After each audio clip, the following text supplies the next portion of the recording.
Maraming pagkakataon na dumating na sa atin na tayo po ay swerte. Maraming pagkakataon na ito na po yung breakthrough natin. Pero hindi po natin alam kung paano at saan po tayo mag-umpisa. Sa pagkakataong ito po yung pinakamagandang gumawa ka ng iyong secret wishes or secret na kahilingan sa harap ng buwan. Ito po yung buwan, ito yung pinakaunang buwan sa taon ng 2024. Ito yung pinakaunang full moon sa taon ng 2024. At mag-isip ka guys kung ano ang iyong isulat na kahilingan nitong taon na ito. Kasi po, ito po yun ay mag-grant po ito.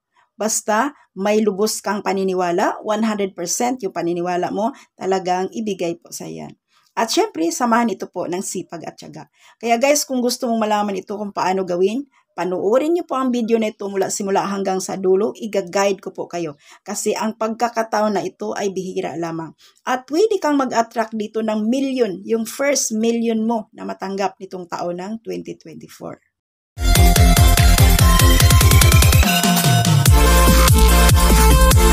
Hello mga kaswerte, good morning sa inyong lahat. Shout out po sa lahat. So ngayon po ay araw ng full moon. Ito yung January 26, 2024 at ito po yung pinakaunang full moon sa taon, no? At ito po ang pinakamaganda, gumawa ka ng iyong secret wishes. At ikaw lang nakakaalam noon, huwag mong sabihin kahit kanino, secret nga, di ba? So sa pamamagitan yan guys, ayan, i-manifest mo kung ano yung wish mo, kung ano yung gusto mong nitong taon na ito. Kaya sabay-sabay natin itong gawin.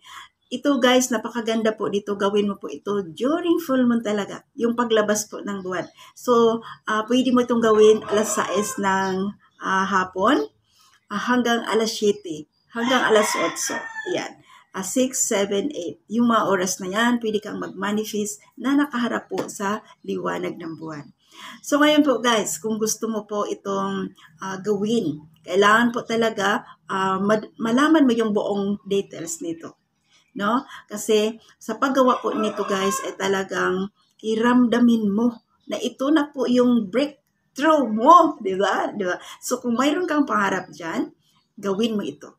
Isulat mo sa malinis na papel ang iyong wishes or ang iyong pong kahilingan. At ito po ang mga dapat mong i-prepare dito. Isang malinis na papel, pwede kang kumuha ng notebook. Pero kung may bond paper ka dyan, pwede na yon. So sa akin, ito lang yun, pwede na to. Ito. So, and then kailangan mo rin dito yung bigas. Sa bigas naman, mas maganda yung bigas na buo-buo siya. At then, ang ating cinnamon powder. Yes. Ang cinnamon powder po, ito po ay talagang tested and proven na po na ito po ay napakalakas mag-attract pagdating po sa pananalapi. At syempre, kailangan natin dito ang pera na papel. So, depende po sa inyo kung ano yung available niyo na hindi mo po ito gastusin. Again, papirang papel na hindi gastusin, no? So, kung may hiron kang 1,000 pesos na talagang gusto mo lang siyang gawing pampaswerte sa iyong bitaka na hindi mo gastusin, kung may extra ka dyan, ito po. Maganda ito kasi ito po yung pinakataas na bell sa Pilipinas. So, ito yon. Pero kung nasa ibang bansa ka, gumamit ka ng pera dyan. So, pwede ito, and then pwede din 50 pesos, pwede 200, kasi ang 200 green ito, so swerte ang green. And then, pwede din 20 pesos. Kung wala kayong pera na papel na available na ganito po, na pwede mo itong hindi gastusin. So, ayun. So, kung nasa ibang bansa ka, ang gamitin mong papel, yun pong perang papel na nandiyan dyan. No? Yun po ang gamitin mo. So, ngayon, mag-start ka na. Again guys, sa paggawa po nito, kailangan po yung buo, yung puso mo, paniniwala mo 100%. Kung mayroon kang maibigay dyan more than 100%, todo mo na yan. I-manifest mo na kung ano yung gusto mo nitong taon. So ngayon, magsindi ka ng kandila if you need na magsindi ka ng kandila. Pero kung sa area ninyo, hindi ka pwede magsindi ng kandila, don't worry, pwede po kahit hindi ka magsindi ng kandila. So, ayun. So, ang gagawin ninyo po guys, una po sa lahat, ang gagawin mo, maghugas ka muna ng asin na may tubig sa iyong kamay. Hugasan mo itong kamay mo sa tinunaw na asin. Kahit kunting asin, ilagay mo doon sa may baso, tunawin mo, and then dasalan mo yon. Hilingin mo po na tanggalin ito yung mga, yung kahirapan sa pananalapi. Yun. Kawalan ng swerte sa buhay. Tanggalin ito. Yun. Pagkatapos po, wag mo na siyang punasan, hayaan mo muna siyang matuyo kayo. Mag-umpisa na po kayo ng wishes. So, dito po sa malinis na papel, isulat mo dito yung desire mo na amount this year na gusto mo talagang makamit ito. Siyempre po, pag mayroon kang desire, mayroon kang pangarap, siyempre po, hard work ang katapat noon. Kaya, kailangan po natin yung manifestation natin. Yung wishes, yung secret wishes natin sa harapan po sa buwan. So, ayun, isulat mo dito. For example, 1 million. Gusto ko magka 1 million this year. Gusto ko magkaroon ng 2 million this year. Yun po ang isulat mo. 8 bisis po. Yung 8 na number po, yun po ay infinity. Symbol siya ng infinity. So, 8 times mo siya isulat. Pagkatapos mo nasulat yan, dito sa baba, pangalan mo at saka permahan mo siya. May perma. And then, pagkatapos mong nagawa ito, naisulat mo na, ang next na gagawin niyo po, kumuha po kayo ng 8 butil na bigas. So, ayan. 8 butil po. So, 8 ganirin na bigas. Yung buo, so 8. Pagkatapos, lagyan mo siya ng cinnamon powder. Ito po ang ating cinnamon powder. Lagay mo siya. Guys, kailangan po sa paggawa nito, paniniwala mo talaga, napaka-importante. Okay? So, kita ko talaga sa inyo guys kung paano ito gawin. Okay? So, ayun. Ganyan po. Haluin mo itong cinnamon powder at saka bigas. Nakaganyan na siya guys. Ayan. Ang next na gagawin ninyo po dito, ayan. Itong perang papel, kahit magkano po, pwede ang 1,000. Kung mayroon kayo, again, kung mayroon kayong pera na 1,000 na hindi mo siya gamitin, mas maganda. Kasi ito po yung pinakamataas na halaga ng pera natin dito sa Pilipinas. Pero kung nasa ibang bansa kayo, kahit anong klase po or any amount po pwede. So kung wala, pwede yung 20 pesos. Swerte din yung orange. Swerte din yung 20 pesos. May pagka-red siya. At kung may green kayo, kagaya nito, 200 pesos, pwede din siya kasi ang green ay swerte din yan. So ngayon, example sa akin, gusto ko po itong 1,000. Gusto ko po talagang maraming 1,000 na papasok. So ipatong mo lang siya ng paganyan. Ganyan po. And then, tupiin mo na siya. Tupiin mo lang siya guys. Kasama sa pira na papel ang iyo pong cinnamon powder at saka yung iyong ang iyong bigas. So, ganyan. So, focus lamang sa paggawa nito. Ayan. So, ayun na yun. Andiyan na siya sa loob. Ayan, nabalot na natin ito. Nabalot na. Ang next guys, dito po sa labas, isulat mo lang universe. Ayan. Sulat ka ng universe dito sa labas. Universe.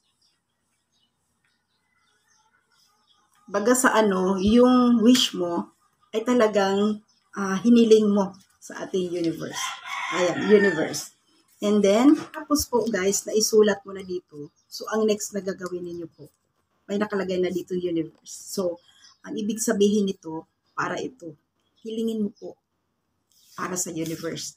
Na ito pong nakasulat ditong halaga ng pera, talagang matanggap mo nitong taon ng 2024. Yan, umarap ka sa buwan, and then, titigan mo muna yung liwanag ng buwan. Kausapin mo siya. Para kang nakipag-usap talaga ng tao. And then, ipikit mo yung mata mo dahan-dahan.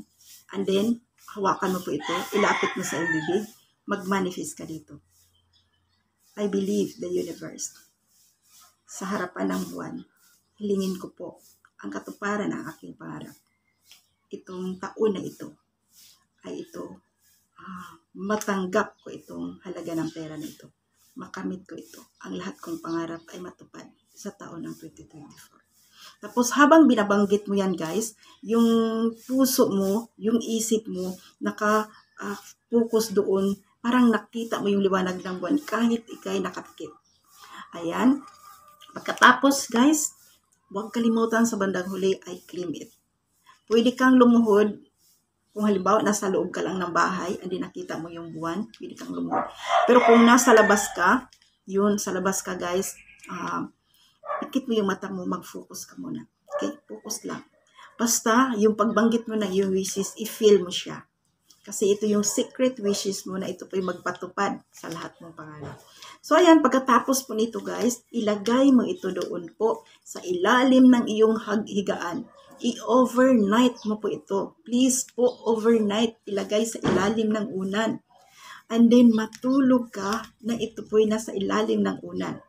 Paggising mo sa umaga, kunin mo po ito, and then, lumuhod ka, humarap ka sa may silangan, hilingin mo ang katuparan sa iyong pangarap. Itong taon na ito, kung magkano yung isinulat mo dito, talagang matanggap mo yan. Makuha mo yan.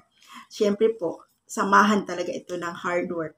So, swerte po yung may mga online negosyo dyan. Sa ating mga online, may mga kasamahan tayong mga business partners, may mga online business, gawin po ninyo ito, please po. Mag-manifest kayo. Kailangan po, mayroon kayong goal, no? Na itong taon na ito, gusto ko po ito. Kaya, sabay-sabay po natin itong gawin mga kaswerte.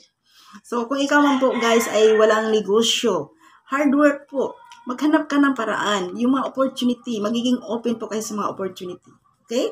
So, ito po guys, ito po yun, makakatulong po ito. Isang manifestation na napaka-effective. Secret wishes mo po ito.